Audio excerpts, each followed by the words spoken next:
jungle. Uttar Pradesh का ये सहारनपुर जिला है। तस्वीरें हम आपको दिखा रहे हैं दिल्ली रोड स्थित सॉलिटेयर फार्म की।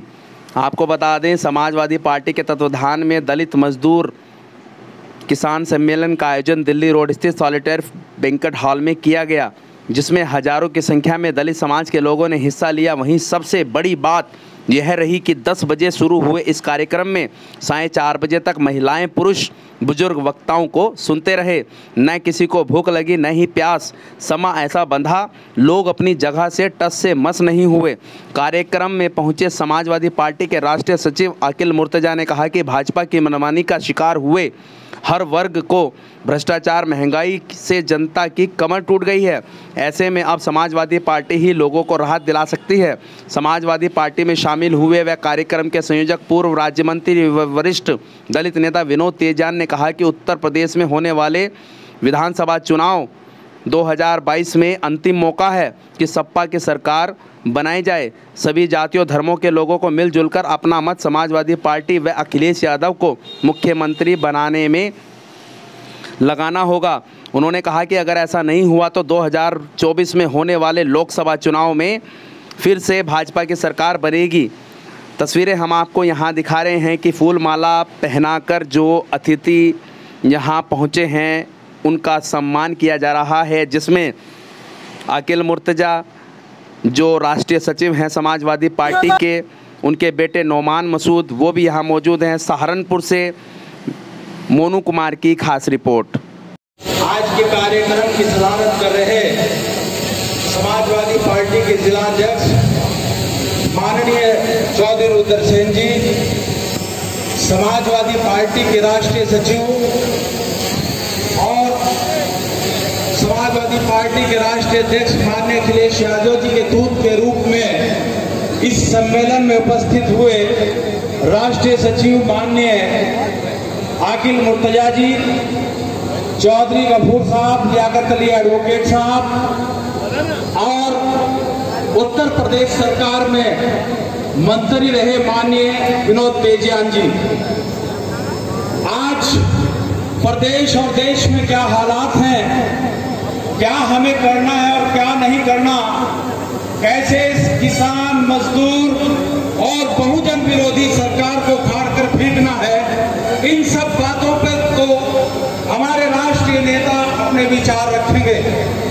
मैं तो पिछले दिनों बिहार के अंदर था कि इस देश में लोकतंत्र है। 26 नवंबर 1949 को परम पूज्य बाबा साहब डॉक्टर भीमराव अंबेडकर जी ने इस देश में संविधान देने का काम किया, लेकिन वर्तमान इस देश के अंदर, इस लोकतंत्र के अंदर जो ये बेइंसाफी का निजाम स्थापित हो गया है, हम इस देश के अंदर जो मजलूम लोग हैं, चाहे वो दलित समाज के लोग हैं, चाहे पिछड़े वर्ग के लोग हैं, चाहे मुस्लिम समाज के लोग हैं, उन लोगों के अंदर इत्तेहाद कायम कर कर, ईमान को कायम कर कर, सच को बताकर जो लोकतंत्र के विरोध में इस देश में सरकार चल रही है, उस सरकार को खाड़ फेंकने का काम करेंगे। ये दलित समाज के लोग आह्वान कर चुके हैं। सहारनपुर जनपद के अंदर भाई विनोद तेजान एडवोकेट जी के नेतृत्व में हम इन भारतीय जनता पार्टी की सरकार को यहाँ से नेस्ता नाबूद करने का काम करेंगे। इन शब्दों के साथ मैं अपनी वाणी को विराम देता हूँ। बहुत बहुत धन्यवाद। जय भीम, जय भारत, खुदा हाफिज, धन्यवाद।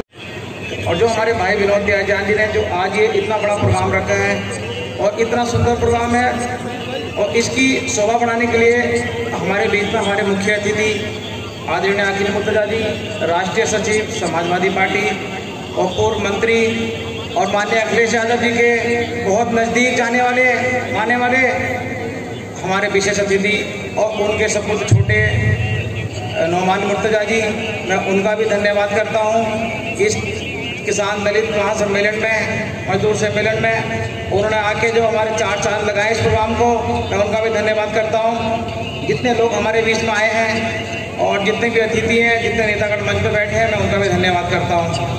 समय का अभाव होते हुए, बहुत ज़्यादा बात नहीं रखते हुए, मैं ये कहना चाहता हूँ कि 2022 में पूर्ण रूप से हमारी सरकार बनने जा रही है और दलितों का बहुत बड़ा योगदान इस बात भारत समाजवादी पार्टी को है। तो मैं इस उम्मीद के साथ में ये विधानसभा भी रिजर्व है और भाई विनोद तेजान जी इस यहाँ से हमारे संभावित उम्मीदवार हैं, हो सकता कल ही उम्मीदवार हों और ये चुनाव लड़ेंगे, तो हम भी और आप सब लोग इनको सहयोग करेंगे और इनको विधानसभा भेजेंगे और ये हमारे दलितों की समस्या को विधानसभा में रखेंगे और सब लोगों की समस्या रखेंगे, ये किसानों की, मजदूरों की, दलितों की, सबकी समस्या रखेंगे। तो मैं इनका समर्थन करते हुए और आप सब लोगों का धन्यवाद करते हुए यहाँ पहुँच के और जो इस प्रोग्राम की शोभा बढ़ाई है, तो मैं इसका धन्यवाद करता हूँ। जय हिंद, जय समाजवाद, जय संविधान, जय भीम। मुख्य अतिथि के रूप में पधारे समाजवादी पार्टी के राष्ट्रीय सचिव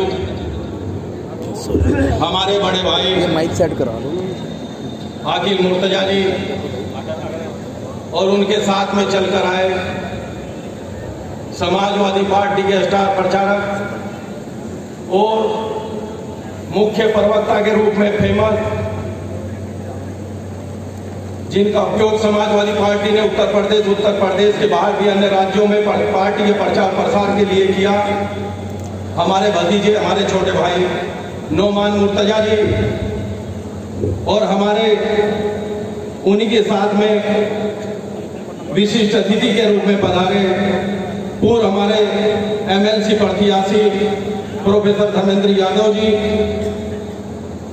सम्मानित हमारे तमाम शामली, मुजफ्फरनगर, बिजनौर, मेरठ से, पश्चिमी उत्तर प्रदेश, हरिद्वार, रुड़की से तमाम साथी यहाँ पर आकिल मुर्तजा जी और नोमान मुर्तजा जी को सुनने के लिए पहुंचे हैं। मैं इसमें जिले के कोने कोने से आए तमाम अपने समाजवादी पार्टी और दलित मजदूर किसान लोगों का, माताओं का, अपने पत्रकार बंधुओं का हार्दिक अभिनंदन, स्वागत करता हूं।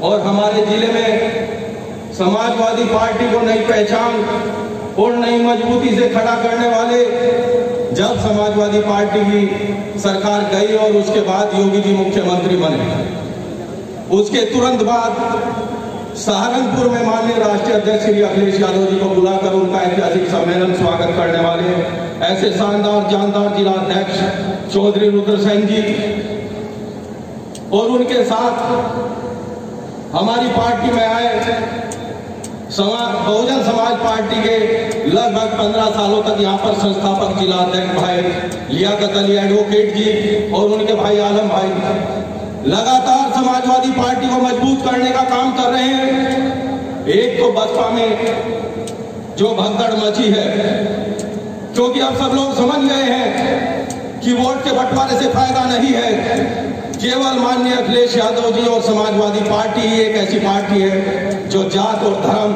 मजहब से ऊपर उठकर विकास की और सब वर्गों को साथ ले लेकर चलने की बात करती है, तो समाजवादी पार्टी और उसके शानदार राष्ट्रीय अध्यक्ष माननीय श्री अखिलेश यादव जी। ऐसे में हमारे विनोद तेजान जी, जिन्होंने शॉर्ट नोटिस पर मेरे से पूर्व वक्ताओं ने तमाम बातें इनके बारे में बताई, मैं उन बातों को दोहराना चाहता नहीं हूँ, क्योंकि मौसम भी खराब है और सुबह 11 बजे से 3 बजने वाले हैं, लगभग 5 घंटे से यहाँ पर जनता आपका इंतजार कर रही है। ये विनोद तेजान जी आपका आकर्षण है, आपकी मेहनत है, आपके लोगों का प्यार है, सम्मान है, जिसके अंतर्गत लोग बाग लगभग 4 घंटे से यहाँ पर बैठे हैं और कोई कैसे भूखा प्यासा अपनी सीट से हिलने का नाम नहीं ले रहा है। जिला अध्यक्ष अभी कह रहे थे कि हमको भाई मुख्य अतिथि जो आए हैं उनको सुनना है, ऐसे तो लोग बाग, क्योंकि बारिश का मौसम है और लगातार 10 तारीख का, जैसे मेरे से पूर्व वकील साहब ने बताया कि कार्यक्रम है, 10 अक्टूबर को माननीय श्री राष्ट्रीय अध्यक्ष जी अखिलेश यादव जी दोबारा, माननीय चौधरी यशपाल सिंह पूर्व मंत्री, पूर्व सांसद, उनकी जन्म शताब्दी है, 100वां वर्ष है उनकी जयंती का, जन्म शताब्दी का, उस पर जो शानदार कार्यक्रम आयोजित है, मैं सभी लोगों को जो हमारे पश्चिमी यूपी से यहाँ पर तमाम हमारे शानदार साथी बैठे हैं, चाहे वो उत्तराखंड के हैं, चाहे पश्चिमी उत्तर प्रदेश के हैं, उन सबको दावत देना चाहता हूँ, आमंत्रित करना चाहता हूँ कि आप लोग अपने साथियों के साथ उस रैली में सम्मिलित होकर सहारनपुर के जिला अध्यक्ष और हमारी शोभा बढ़ाने का काम करें। हम आपका उसमें इस्तेमाल करते हैं, अभिनंदन करते हैं, स्वागत करते हैं। मैं ज्यादा बातें नहीं करूँगा, केवल इतना ही कहूँगा कि भाई विनोद तेजान जी, आपने साबित कर दिया कि जिस दिन से आपने समाजवादी पार्टी ज्वाइन की है, उस दिन से एक दिन भी आप घर पर नहीं बैठे हैं। अपने समाज के लोगों के बीच, किसानों के बीच, मजदूरों के बीच गांव गांव आपके कार्यक्रम लगते हैं और आप लोगों को समझाने का, बुझाने का प्रयास करते हैं कि किसी के बहकावे में आने की जरूरत नहीं है। केवल एक ही विकल्प है, एक ही पार्टी है जिसमें दलित भी सुरक्षित है, अल्पसंख्यक भी सुरक्षित है, सिख भी, ईसाई भी, तमाम धर्मों के लोग अगर सुरक्षित हैं, और जो सभी धर्मों को लेकर अपनी कार्य योजना बनाती है वो केवल समाजवादी पार्टी है और उसके नेता माननीय श्री अखिलेश यादव जी। साथियों, बस केवल मैं एक बात कहना चाहूंगा कि किस प्रकार 6 दिसंबर 1992 के बाद इन लोगों ने नारा दिया था कि अब की बार अब तो बस केवल इस प्रदेश के अंदर, देश के अंदर भाजपा का शासन ही रहेगा। ऐसा लगने लगा था कि अब क्या होगा, हिंदू समाज को जिस प्रकार इन्होंने बरगलाने का काम किया, लेकिन उसके बहकावे में आकर हमारे माननीय काशीराम जी और माननीय मुलायम सिंह यादव जी ने समय रहते निर्णय लिया। और आपको पता है कि उस टाइम पे क्या नारा लगा था कि मिले मुलायम काशीराम। इसके आगे मैं नहीं कहना चाहता हूं। तो वही दौर, वही समय अब आपके सामने है कि हमारे तमाम प्रदेश और देश के अंदर दलित नेता और उम्मीद की तरफ हमारे राष्ट्रीय नेता आदरणीय श्री अखिलेश यादव जी की तरफ देख रहे हैं। वही गठबंधन चाहते हैं जिस प्रकार काशीराम जी का और बहन मायावती जी का हुआ, काशीराम जी का और मुलायम सिंह जी का हुआ था।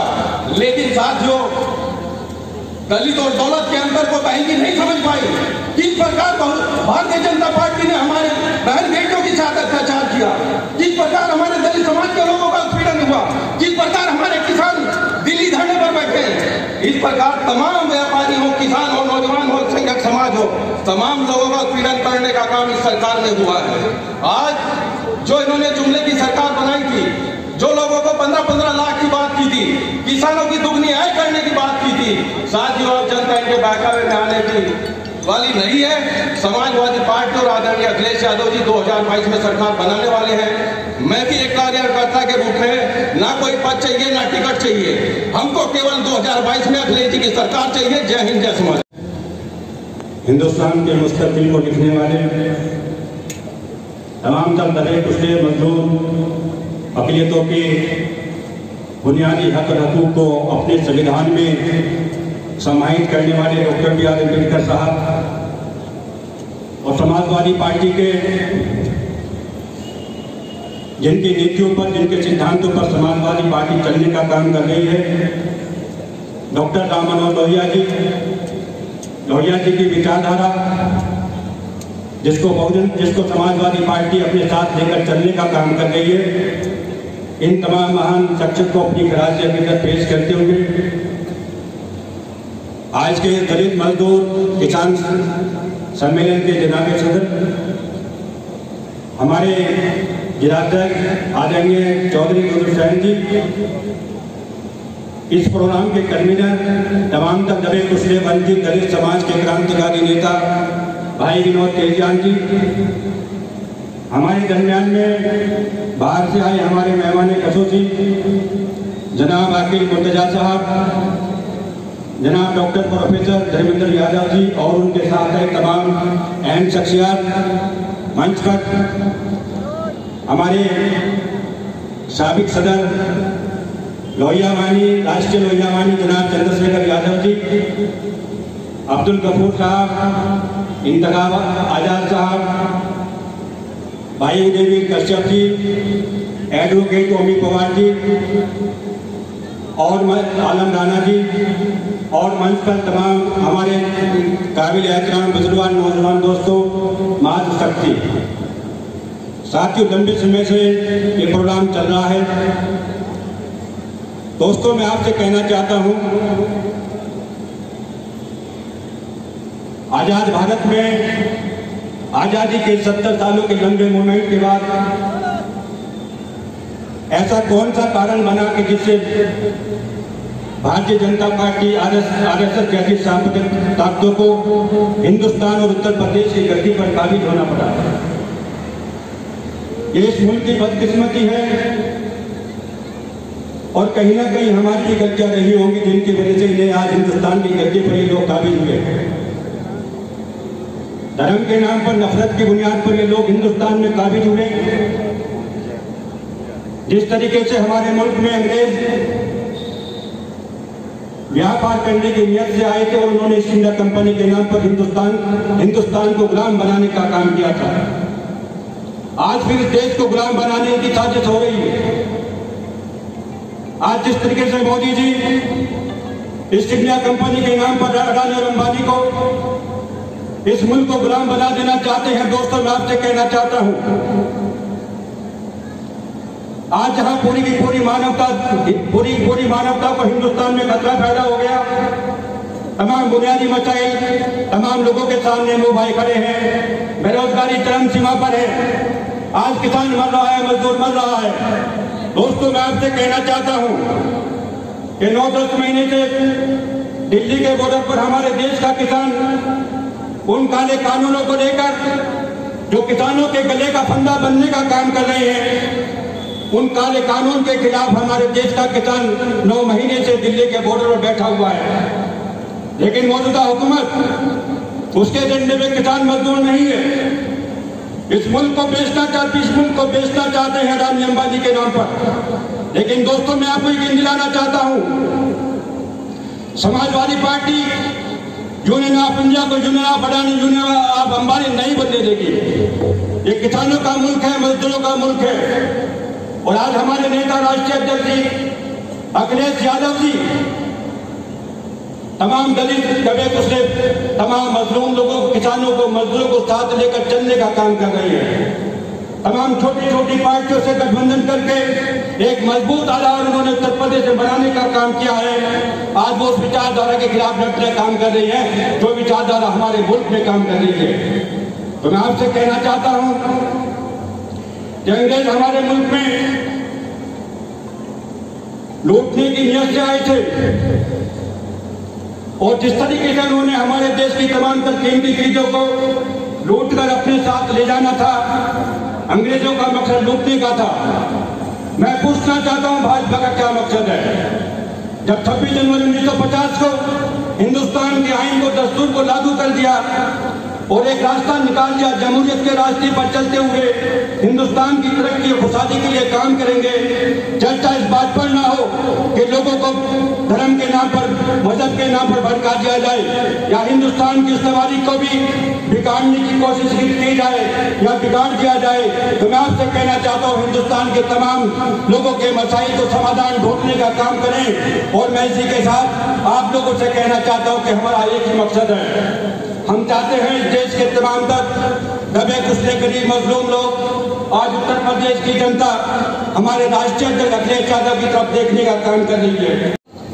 आपस में बैर रखना मजहब नहीं सिखाता, आपस में बैर रखना हिंदी है हम, वतन है हिंदुस्तां हमारा और सारे जहां से अच्छा हिंदुस्तां हमारा। आज सहारनपुर की इस पवित्र और पाकीज़ा सरजमी पर दलित किसान मजदूर सम्मेलन में इस मंच पर उपस्थित इस सम्मेलन की अध्यक्षता कर रहे सहारनपुर जिले के अध्यक्ष, हम सब के बड़े काबिल एहतराम चौधरी रुद्रसेन जी, इस कार्यक्रम के मुख्य अतिथि समाजवादी पार्टी के राष्ट्रीय सचिव और मेरे वालिद आली जनाब आकिल मुर्तजा साहब, मंच पर उपस्थित लोहिया वाहिनी के पूर्व राष्ट्रीय अध्यक्ष भाई चंद्रशेखर जी, मंच पर उपस्थित बहुत मजबूत नेता जो मुझे अभी पता चला कि पार्टी में विनोद तेजान साहब के साथ शामिल हुए, लियाकत अली जी, समाजवादी पार्टी के मजबूत नेता इसरार चौधरी साहब, मुजफ्फरनगर जिले से हमारे साथ चलकर इस प्रोग्राम में आए महानगर के अध्यक्ष भाई अलीम सिद्दीकी साहब, लोहिया वाहिनी के राष्ट्रीय सचिव भाई शौकत अंसारी साहब, लोहिया वाहिनी के उपाध्यक्ष भाई हारून साहब, उत्तरांचल की धरती से चलकर आए मेरे बड़े भाई समीर, वतन सिंह सैनी साहब, उमेश जी और तमाम समाजवादी पार्टी के वरिष्ठ नेतागण मंच पर उपस्थित और सामने बैठे मेरे साथी कार्यकर्ता, इस पंडाल में उपस्थित बुजुर्गों, माताओं, बहनों, नौजवान साथियों, पत्रकार बंधुओं, मैं सबसे पहले आजादी से लेकर और आज तक जिस सरजमी के लोगों ने देश के हर बड़े बदलाव में एक अहम भूमिका निभाने का काम किया है, उस सहारनपुर की गर्दनी को नमन करते हुए इस मंच के माध्यम से आप सबका स्वागत करता हूं, अभिनंदन करता हूं। आप और हम एक लोकतांत्रिक देश में रहते हैं, आप और हम एक लोकतांत्रिक देश के नागरिक हैं। आखिर एक लोकतांत्रिक देश का नागरिक कैसा होता है? एक लोकतांत्रिक देश में रहने वाले लोगों को बोलने की आजादी होती है, अपना पक्ष रखने का अधिकार होता है, सरकार की नीतियों का समर्थन और विरोध दोनों करने की आजादी होती है। एक लोकतांत्रिक देश में सरकार द्वारा चुनी गई सरकारों को गैर लोकतांत्रिक तरीकों, सरकारी संस्थानों के गलत इस्तेमाल और पैसे के बल का प्रयोग कर गिराया नहीं जाता। लेकिन ये आपकी और आपसे ज्यादा हम नौजवान पीढ़ी की बदकिस्मती है कि सन 2014 में देश में भारतीय जनता पार्टी की सरकार बनने के बाद बाबा साहब भीमराव अम्बेडकर के उस संविधान, जो संविधान देश में अमीर और गरीब, हर वर्ग, हर समाज में समानता लाने की बात करता है, उस पवित्र किताब को तार-तार करने का काम भारतीय जनता पार्टी के लोगों ने करने का काम किया।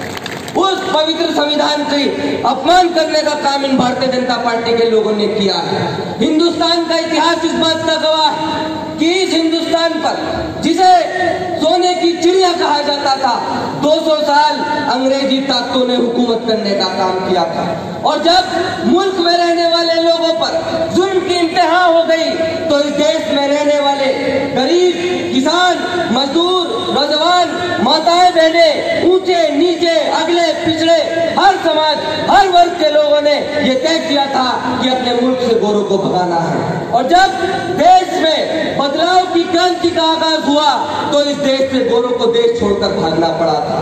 सन 1947 से पहले इस भारत देश के अंदर गोरों की, अंग्रेजों की एक पॉलिसी यानी एक नीति हुआ करती थी कि डिवाइड एंड रूल, यानी समाज को बांट कर रखो और समाज पर राज करो। हम 1947 में इस देश से अंग्रेजों को भगाने में तो कामयाब रहे, लेकिन अंग्रेजों की वो नीति इस देश में रह गई, इस देश में पीछे छूट गई। और कुछ सांप्रदायिक ताकतों ने उन्हीं अंग्रेजों के तलवे चाटते हुए नक्शे कदम पर चलकर उस नीति को अपनाकर देश की गद्दी पर काबिज होने का काम किया।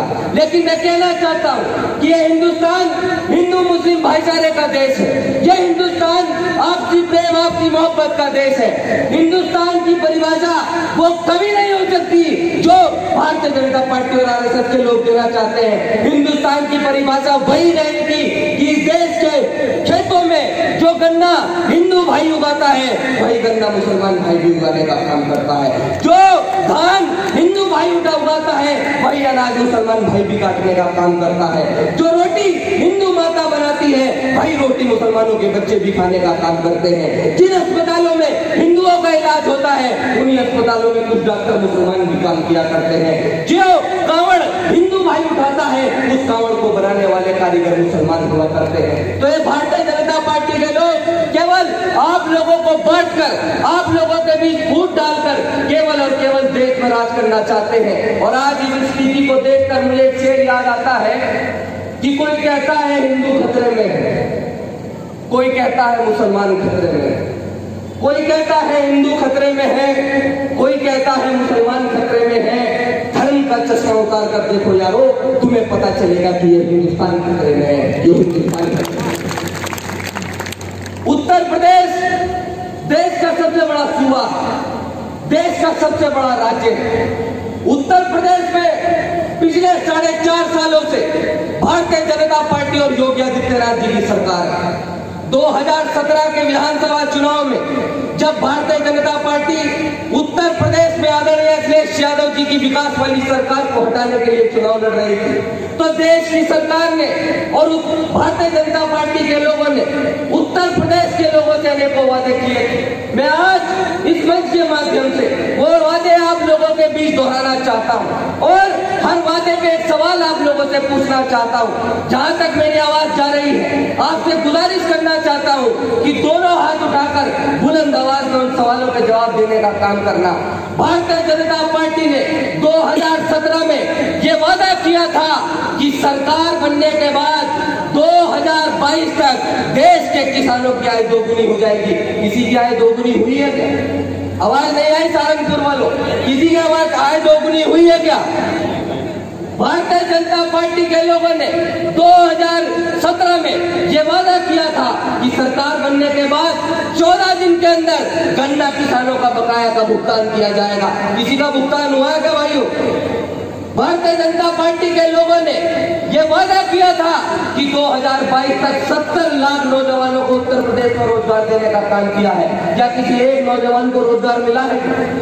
ये भारतीय जनता पार्टी के लोग केवल विकास के झूठे वादों पर आपके बीच आकर चुनाव लड़ते हैं, आपकी भावनाओं से खेलने का काम करते हैं, सरकार बनाने का काम करते हैं और सरकार बनने के बाद आपको और हमें दूध में से मक्खी की तरह निकालकर बाहर फेंक दिया जाता है। मेरे साथ आज फैसला आपको करना कि आपको कैसी सरकार चाहिए। आपको ऐसी सरकार चाहिए जो केवल आपको दुख देना जानती है, आपके खून पसीने से कमाई हुई जो आपकी दौलत है उसे आपकी जेबों से छीन कर बड़े उद्योगपतियों को देना चाहती है, आप ही के खेतों में आपको मजदूर बनाना चाहती है, रोजगार के नाम पर आपके बच्चों को पकौड़ों तलने का काम देना चाहती है, या फिर समाजवादी पार्टी के अखिलेश यादव जी की वो सरकार चाहिए जो उत्तर प्रदेश को उत्तम प्रदेश के नाम पर चलाना चाहती है, जिन्होंने सन 2012 से लेकर 2017 तक एक्सीएल जैसी बड़ी कंपनियों को उत्तर प्रदेश में लाकर आपके बच्चों को रोजगार देने का काम किया,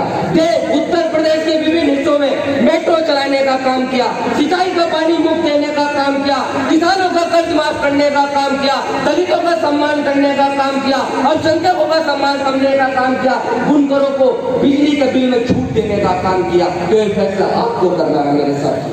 सन 2014 में भारतीय जनता पार्टी की देश में सरकार बनने के बाद लगातार इस मुल्क को बेचने की कोशिश की जा रही है। मैं आज इस मंच के माध्यम से भारतीय जनता पार्टी के सिपह सलारों से पूछना चाहता हूं कि आप लोग और देश के प्रधानमंत्री कहते हैं कि हमने देश के अंदर 100 स्मार्ट सिटी यानी 100 आधुनिक शहर बनाए हैं, किसी 4 का नाम बता सकते हो क्या? आखिर कहां गया वो कोरोना काल का 20 लाख करोड़ रुपए का पैकेज? कहां गए 15-15 लाख रुपए? कहां गए देश का काला धन? बताएं भारतीय जनता पार्टी की जिस दिन से आप सरकार में आए हो देश की जीडीपी बढ़ी है या घटी है? लगातार देश का कर्ज बढ़ाने का काम किया जा रहा है। जिन सरकारी संस्थानों में जो 70 साल में आपने, हमने, हमारे बड़ों ने खून पसीना देकर इस देश की लोकतांत्रिक व्यवस्था बनाई है, उस लोकतांत्रिक व्यवस्था को बर्बाद कर देना चाहती है भारतीय जनता पार्टी। जिन सरकारी विश्वविद्यालयों में आपके बच्चे मात्र 10 से 12 हजार रुपए साल की धनराशि में अपनी शिक्षा प्राप्त करने का काम करते हैं और देश के उच्च स्थानों पर बैठने का काम करते हैं, ये भारतीय जनता पार्टी उन सरकारी शिक्षा के मंदिरों को प्राइवेट लोगों के हाथों में बेच देना चाहती है। और इस बात पर एक शेर याद आ रहा है कि वतन को बेचने वाले ही वतन की बात करते हैं, वतन को बेचने वाले ही वतन की बात करते हैं, गिराकर बिजलियां खुद ही चमन की बात करते हैं, विराट सड़कें, बिछी लाशें, फिजा में शोर होगा, कराकर मुल्क में दंगा अमन की बात करते हैं। सहारनपुर के काबिल एहतराम लोगों, बताओ जो सहारनपुर के अंदर 2017 की सरकार बनने के बाद षड्यंत्र किया गया था, उस षड्यंत्र का मुंह तोड़ जवाब देने का काम करोगे या नहीं करोगे? आप लोग बहुत बड़ी संख्या में यहाँ आए और इतने कुशल समाजवादी पार्टी अखिलेश यादव, अखिलेश यादव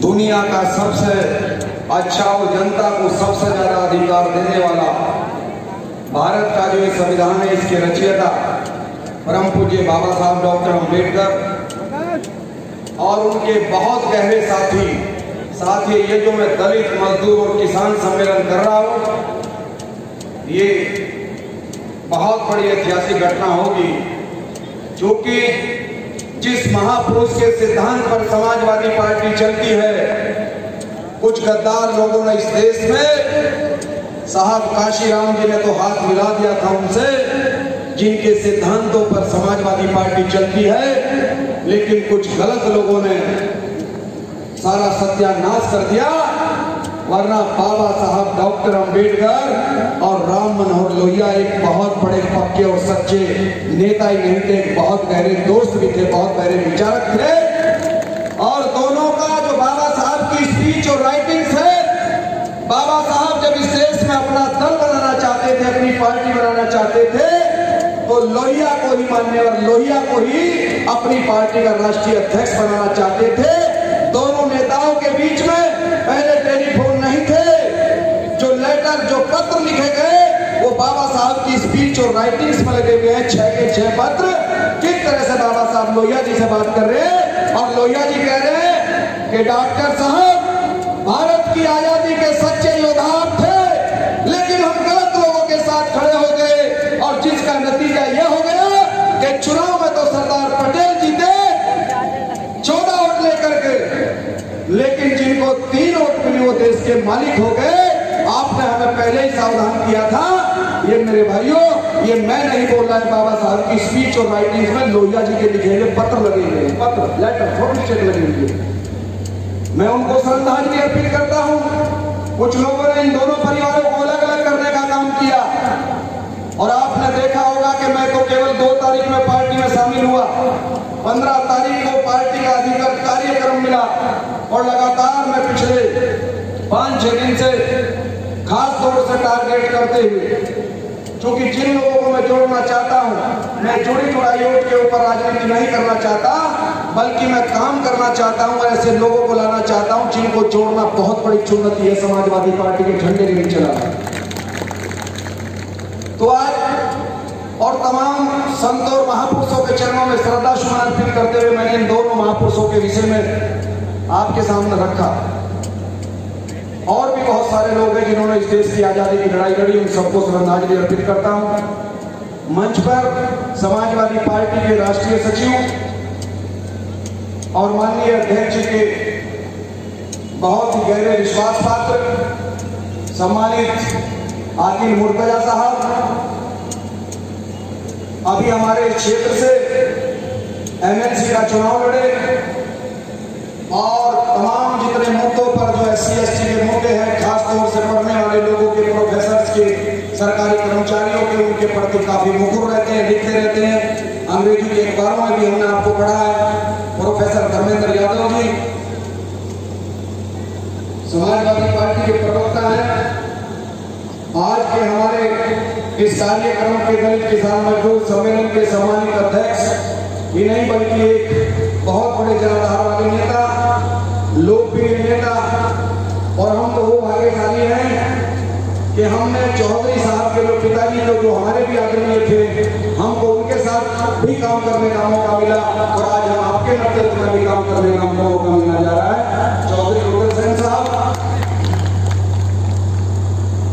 हमारे बड़े भाई और बसपा की राजनीति में भी हमारी उंगली पकड़ करके हम लोगों को जिस ज्ञान लायक थे वहां तक पहुंचाने में हमारी हमेशा मदद करने वाले अल्पसंख्यक आयोग के पूर्व अध्यक्ष, राज्य मंत्री और सहारनपुर में लंबे समय तक BSP के जिला अध्यक्ष रहे एडवोकेट लियाकत अली जी, पूर्व कैबिनेट मंत्री और राज्य मंत्री का दर्जा प्राप्त भाई उदयवीर कश्यप जी, और साथियों उत्तराखंड भी और उत्तर प्रदेश भी दोनों में बड़ी मजबूती के साथ पार्टी के लिए काम करने वाले लोहिया वाहिनी के पूर्व राष्ट्रीय अध्यक्ष बड़े भाई चंद्रशेखर यादव जी, और लगभग 80 की उम्र में भी हमेशा 2 तारीख के कार्यक्रम में भी हमारे साथ लखनऊ तक गए और आज भी सुबह से आकर के मंच पर बैठ गए हमें आशीर्वाद देने के लिए। और लंबे समय तक इस इलाके में रामपुर के अंदर ब्लॉक प्रमुख के रूप में इस इलाके की सेवा करने वाले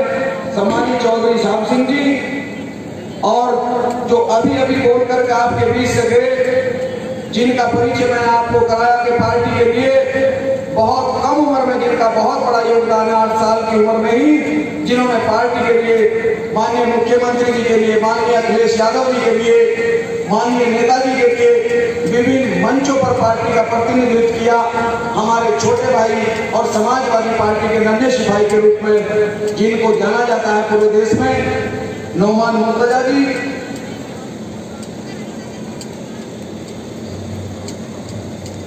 इस कार्यक्रम का सफल संचालन कर रहे चौधरी कल्याण सिंह जी, SC/ST के अधिकारी और कर्मचारियों का संगठन, उसके पूर्व जिलाध्यक्ष रामसेठ के सीताराम सहगल जी, भाई प्रमोद जी एडवोकेट, और हमारे साथी मंच पर बैठे हुए भाई योगी पवार एडवोकेट, सम्मानित दूसरे चौधरी सुखपाल सिंह पवार एडवोकेट, और मुजफ्फरनगर से भी वतन सिंह सैनी जी, सिद्दीकी साहब, अमित गुजर जी, चौधरी पदम सिंह जी, पूर्व प्रमुख जयपाल सिंह जी, तमाम लोगों का, चाहे चंद्रपाल जी, प्रधान जुमला जी हैं, चंद्रपाल मदनूकी जी हैं, बहुत सारे साथियों में सबके नाम लूंगा, समय लगेगा।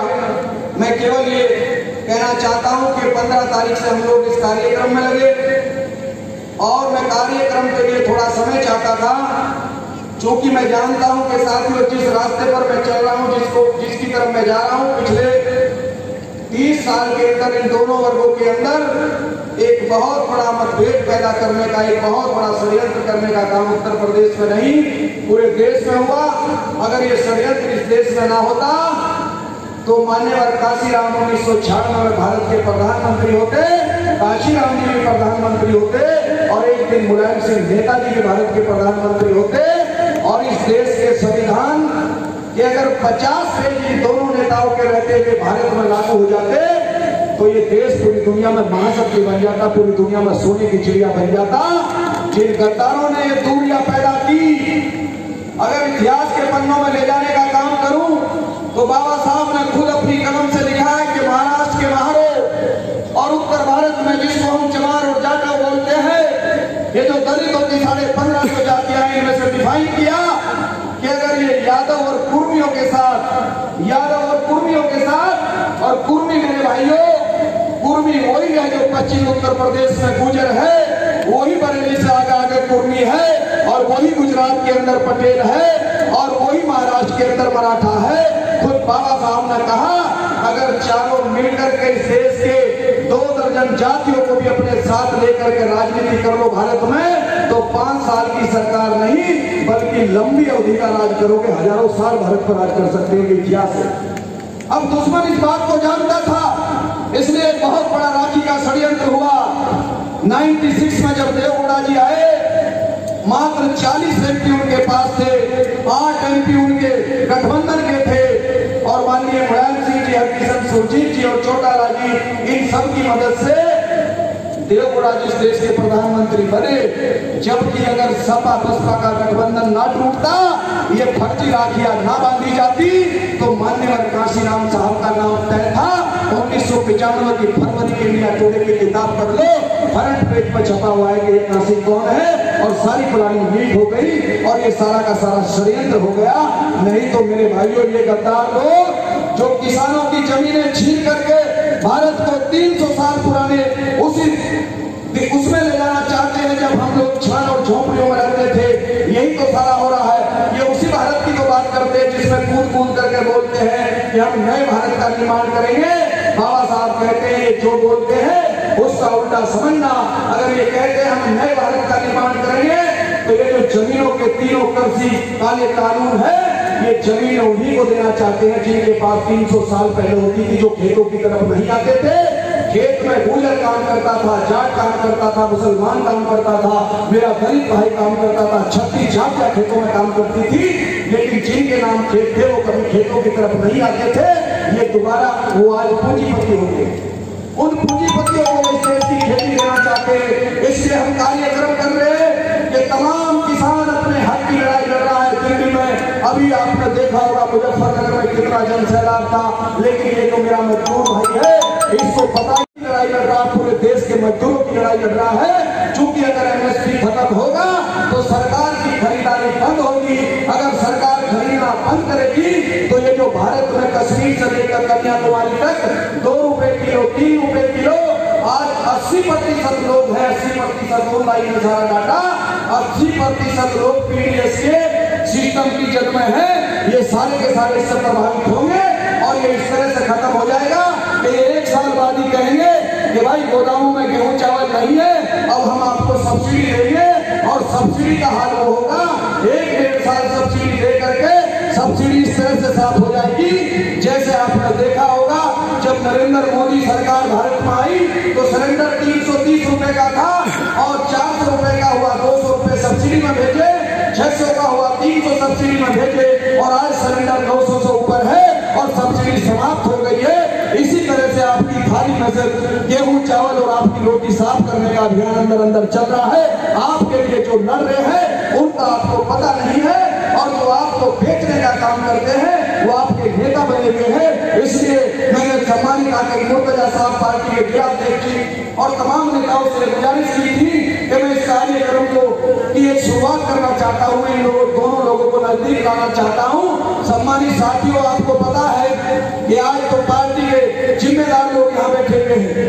मैंने बिना नेताओं के कितने बड़े बड़े कार्यक्रम किए। जब मुख्यमंत्री थी मायावती जी और 20 गाड़ियां और 7 विधायक केवल यही तोड़ धूप करते थे कि वहां कोई ना जाए, तब भी सारे कार्यक्रम सफल हुए। लेकिन इस कार्यक्रम में मैं कुछ और दिखाना चाहता था।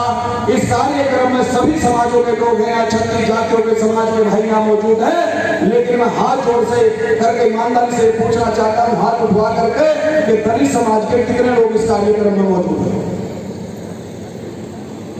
मैं यही प्रयोग करना चाहता था, मैं यही दिखाना चाहता हूँ कि हम और इन लोगों को समझा।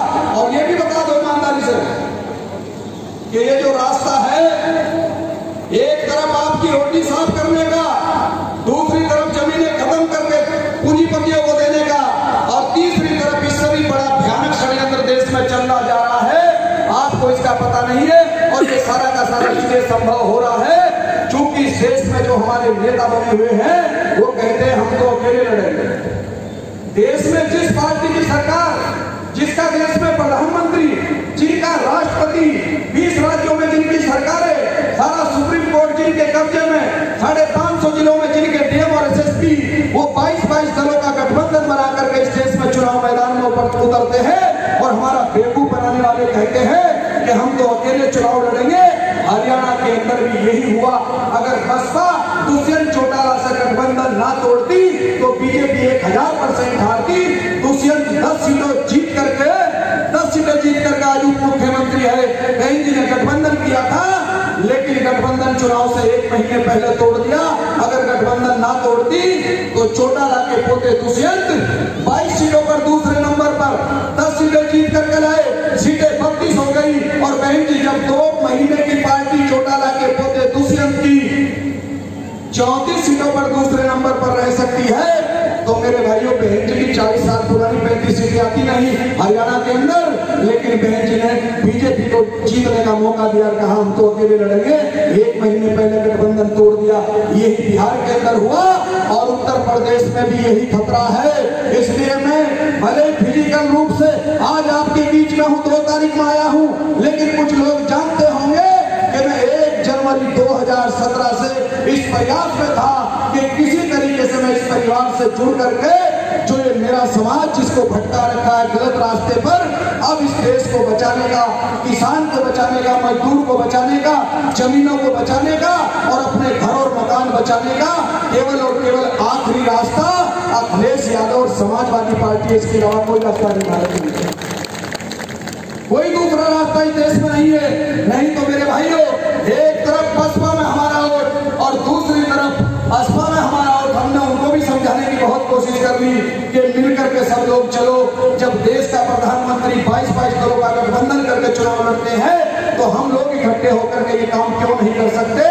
और आज देश में माननीय अखिलेश यादव जिस काम को करने का काम कर रहे हैं, तमाम छोटी छोटी पार्टियों को लेकर के आज वो गठबंधन बना करके उत्तर प्रदेश के अंदर 1000% सरकार बनाने जा रहे हैं। मेरे भाइयों, अगर हमने अपनी सोच को बांटने का काम किया और गलती से ही कहीं भी अगर कहीं 1% भी अगर कहीं योगी आदित्यनाथ दोबारा आने का काम होगा तो ये बीजेपी की सरकार 24 का चुनाव फिर मशीन पे करवाएगी और मशीन पे चुनाव होते ही 24 के अंदर मोदी आएंगे और मोदी के बाद आते ही 24 के बाद 25 में पूरे भारत में एनआरसी लागू होगी। ऐसा वकील साहब, प्रोफेसर साहब बैठे, आकिल साहब बैठे हुए, पार्टी के राष्ट्रीय सचिव कल का द हिंदू अखबार पढ़ लीजिए, जो बोल रहा हूँ द हिंदू इंडियन एक्सप्रेस कल के अखबार में क्लियर कर दिया भारत सरकार ने कि आसाम में जिस तरह से एनआरसी हुई तैयारी अंदर अंदर चल रही है। गांव गांव में लेक पार्क पटवारी और तमाम सरकार के अफसर लोगों के घर लिखते हुए घूम रहे हैं और घर लिख करके चिन्हित कर रहे हैं कि कौन सा घर किसका है। और ये सारा काम इसलिए हो रहा है कि 25 में जब NRC होगी, और मेरी बात पर यकीन करने से पहले आसाम के लोगों से पूछ लेना, ये 19 लाख लोगों के नाम NRC के रजिस्टर में नहीं आ पाए, जो नहीं बता पाए कि उनका जन्म भारत में हुआ है या बांग्लादेश में हुआ है। हम लोग उत्तर भारत के किनारे पर बैठे हुए हैं, इधर पाकिस्तान है। जब इधर उत्तर प्रदेश में NRC होगी, जम्मू और पंजाब में, तो हमारे से पूछा जाएगा कि ये बताओ सन 47 में देश आजाद हुआ था, तो आप पाकिस्तान में पैदा हुए या भारत में, इसका सबूत दो। इसका सबूत आपसे लिया जाएगा। आधार तो अभी 10 साल पहले बना है, पहचान पत्र 1995 में TN शेषन के साथ में मिला है। कौन सा सबूत दोगे? पढ़ने लिखने का प्रमाण पत्र मानने को तैयार नहीं है। ये केवल सबूत चाहिए जमीनों का, और जमीनें उस समय आपके और हमारे किसी बड़े के पास नहीं थी। जमीनों का तो मैंने जिक्र कर दिया, उस लोगों में किसके पास थी जमीनें, तो बात मानिए। इसलिए मेरे भाइयों, आपको और हमें, पूरे देश के तमाम गरीबों को, चाहे किसी जाति का आदमी है, ये चाहते हैं 100 पूंजीपति भारत को चलाएंगे। हम सारे लोगों को फंसाने की योजना इन्होंने तैयार कर दी है। जो NRC में सबूत नहीं दे पाएगा, उसके लिए नया कानून बना करके तैयार रखा हुआ CAA, उसका फार्म भरवाएंगे। और उसका फार्म भरते ही जो हम सदियों से भारत के रहने वाले थे, हम लोगों को ये विदेशी नागरिक घोषित करेंगे। क्योंकि CAA केवल बाहर आए हुए 5 मुल्कों के देश से जो बाहर भारत में आकर के 5 साल रहेगा, उसके लिए है। और जैसे ही हम CAA के फार्म में बाहर के नागरिक हो जाएंगे, तो 4 साल बाद फिर पटवारी और मास्टर गांव गांव आकर के कहेंगे, आवाज दिखाओ, आपकी तो नागरिकता बाहर की, आप तो है ही यहाँ तो रह सकते हो, और आपका नाम वोटर लिस्ट में है, तो आपकी वोटर लिस्ट में टी लिख दिया जाएगा। टी का मतलब डाउटफुल। इस तरह से एक तो ये चुनाव है 4 महीने बाद, 6 महीने बाद, एक 24 का है, उसके बाद देश में कोई चुनाव नहीं हो रहा। इसलिए खुद फैसला कर लो क्या होना चाहिए। ये गद्दारों के साथ रहोगे जो CBI के डर से तुम छिपा करके घर में बैठे हुए हो, या उनके साथ रहोगे जो गठबंधन करके आपको आजाद करवाना चाहते हैं। और ये जो CA वाले जो हमें फंसाना चाहते हैं, इनको घर बिठाना चाहते हैं।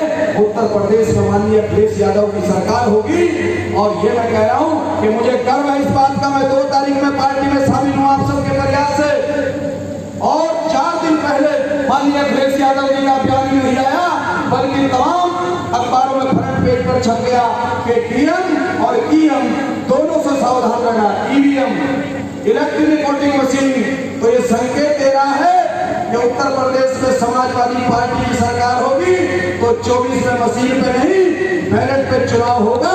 और बैलेट पे चुनाव होते ही नरेंद्र मोदी दिल्ली से सीधे गुजरात मिलेंगे। तो ये जो हमारी सारा काम निपटेगा ना, सारा काम निपटेगा, किसान भी बचेगा, मजदूर भी बचेगा, और ये देश भी बचेगा। नहीं तो मेरे भाई, ये 3-4 काम जो बताए, ये सारे होने के बाद फिर भारत का संविधान खत्म होगा, और उसके बाद सरकारें शरणार्थी कैंप बनाने का बजट दे रही है। इससे भाइयों, हम तो आपको अपने आप को बचाने का, अपने मुस्तकबिल, अपने बच्चों को बचाने की इस लड़ाई में समाजवादी पार्टी में शामिल हुए हैं। हम किसी पद के लिए शामिल नहीं हुए हैं।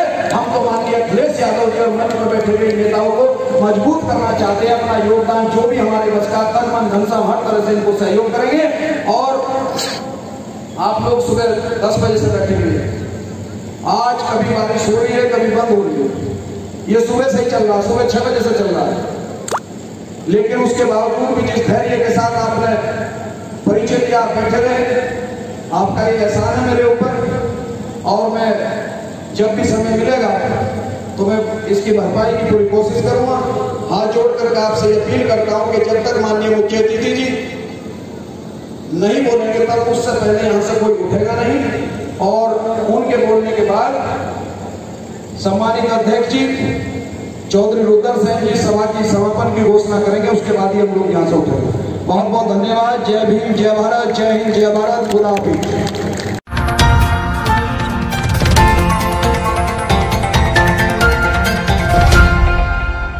Audio Jungle.